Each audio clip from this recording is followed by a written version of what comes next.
കുഞ്ഞിനോട് പറഞ്ഞിട്ടില്ലേ? പേരെന്തായിരുന്നു ഓർത്തെ? ഇല്ല. എയ്ന്ന് ഓർമ്മയുണ്ടോ? ഓർമ്മയുണ്ടോ?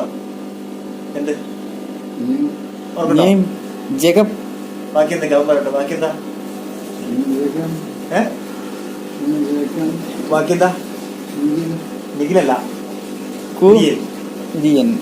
മറന്നുപോയോ നീയാണ്?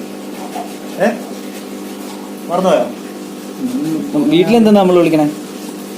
വീട്ടിലെന്താ വിളിക്കണേ? നീലട്ട് എന്താ വീട്ടിൽ വിളിക്കണേ? ആ അത് തന്നെ. വേറെന്താ പേര്? സുഡാപ്പി. അറിയില്ലേ? സുഡാപ്പി സുഡാപ്പി. വികടൻ അല്ല, വികടൻ. ആ വികടൻ. അതാരായിട്ട വികടൻ? വികടൻ ഇവനിട്ട പേരല്ലേ? ആര്? ഉണ്ണിക്കിട്ടിട്ട പേരല്ലേ? ഉണ്ണിക്കിട്ട പേരല്ലേ വികടൻ?